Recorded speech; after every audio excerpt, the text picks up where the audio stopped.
Auto গাড়ি বন্ধ হয়ে গেলে আর চালান এখানে থাকা সম্ভব না। প্যাডেল রিক্সা চালাইছি যখন তখন বয়স ছিল, গায়ে শক্তি ছিল। এখন তো হাত পাও নাড়ায় যে প্যাডেল রিক্সা চালাবো, এই রিক্সা চালানোর মতো কোনো শক্তি নাই। খারাপ ব্যবহার করে, ভাড়া দেবো না বা ধাক্কা দেয়, তোর গাড়ি রাইখা দেবো, তোর ব্যাটারি গাড়ি অবৈধ গাড়ি চালাস, তোর গাড়ি রাইখা দেবো, ব্যাটারি রাইখা দেবো। আমরা তো এখন বুড়ো মানুষ, আমরা পাও রিক্সাও চালাইতে পারবো না। এখন অটো বন্ধ হয়ে গেলে আমরা তো বেকার হয়ে যাবো। এখন সরকার বন্ধ করে দিলে আমরা কি করবো? আমাদের করার কিছু নেই। আমাদের তো রিক্সা চালাই, ডেলি আনি ডেলি খাই, আমাদের যা কামাই তাই খাই, আমাদের কোনো সঞ্চয় নাই, পুঁজি নাই। আমাদের এইভাবেই চলতে হবে, এইভাবে চলে ছাড়া সরকার তো আর আমাদেরকে দিবে না। সংসার চালাইতে পারবো না, তারপরে দেখা যায় তার ফ্যামিলিতে সমস্যা দেখা দেবো। ঘর ভাড়া আগে বস্তি আসছিল, যেমন 1,000 2,000 টাকা ঘর ভাড়া দিয়ে থাকতে পারতো, এখন তো 10,000 টাকা ঘর ভাড়া দিতে হয়। এখন 2টা রুম নিলেই 10,000 টাকা। যার ফ্যামিলি আছে 2টা রুম স্বাভাবিক নিতে হয়, একটা ছেলে মেয়ে ডাঙ্গর থাকলে তার তো নিতে হবে। এই হিসেবে দেখা গেল ঘর ভাড়া দিয়ে থাকতে পারবো না, এদের গ্রামে চলে যেতে হবে, শহরে আর থাকতে পারবো না। অটো গাড়ি বন্ধ হয়ে গেলে আর চালান এখানে থাকা সম্ভব না, গ্রামে চলে যেতে হবে, তাই ছাড়া কোনো পথ নেই। অটো রিক্সায় ও অ্যাক্সিডেন্ট হয়, কত সত্য, গাড়ি বেশি এই জন্য। এখন সরকার নাকি শুনছি গাড়ি দিব 3.5 লাখ টাকা দাম, এই গাড়ি 1 লাখ টাকা দিতে হবে। আর যারা আগে আবেদন করছে তারা অলরেডি লাইসেন্স পেয়ে গেছে অনেকে। আমরা তো আবেদনও করিনি, আমাদের কাছে কেউ আসেও নাই আর করিও না। কারণ আমাদের গাড়ি বন্ধ হয়ে গেলে আমাদের বেকার হয়ে যাব, আমরা শহরে আর থাকতে পারবো না, আমাদের গ্রামে চলে যেতে হবে। প্যাডেল রিক্সা চালাইছি যখন তখন বয়স ছিল, গায়ে শক্তি ছিল।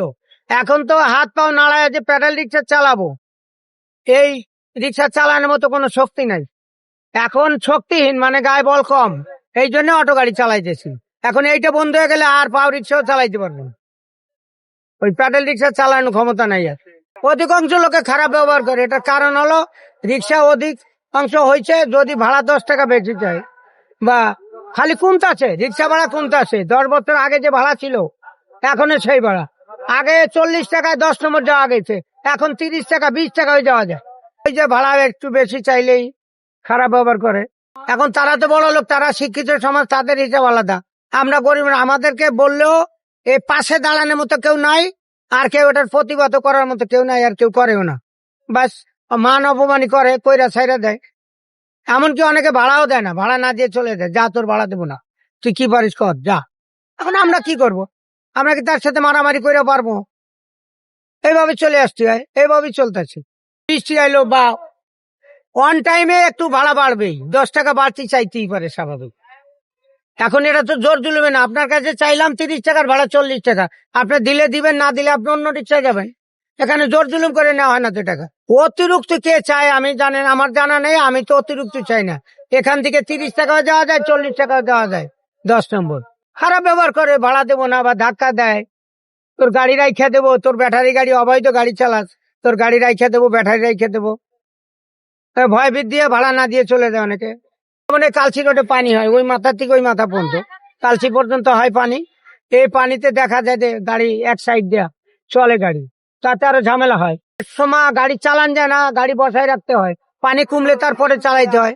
2 ঘন্টা বসে থাকলাম, 2-3 ঘন্টা তারপরে চালাইলাম, এইভাবে চলতেছে। ছেলে আছে 2জন, ছেলে আছে, মেয়েকে বিয়ে দিয়ে দিচ্ছি, ছেলেরা আছে 2জন সাথে। আমাদের তো কোনো অর্থ না, আমাদের ঘর ভাড়া দিয়ে থাকতে হয়, গাড়ি চালাই, যা পাই তাই দিয়ে বাজার ঘাট করে খাই, ঘর ভাড়া দেয়, কিছু রাখি, এইটা দিয়ে ঘর ভাড়া দেয়। সন্তানরা যে সীমিত আয় করে তা দিয়ে আমি বসে খাওয়ার মতো কোনো ক্ষমতা নেই। কাজে কাজে সন্তানরাও কাম করে, আমিও কাম করি। কোন শক্তি না থাকলেও করতে হবে, যদি যান বাঁচাইতে হইলে করতে হবে, যান বাঁচানো বড়। অর্থ বুঝে হলো রেস্ট নেওয়া, এখন অর্থ নাই। আমার তো মনে চায় বসে বসে খাবো বা নামাজ রোজা করবো, হালকা পাতলা কিছু পারলে করবো, কিন্তু হালকা কইরা দেখা যায় আমার সংসার চলবো না।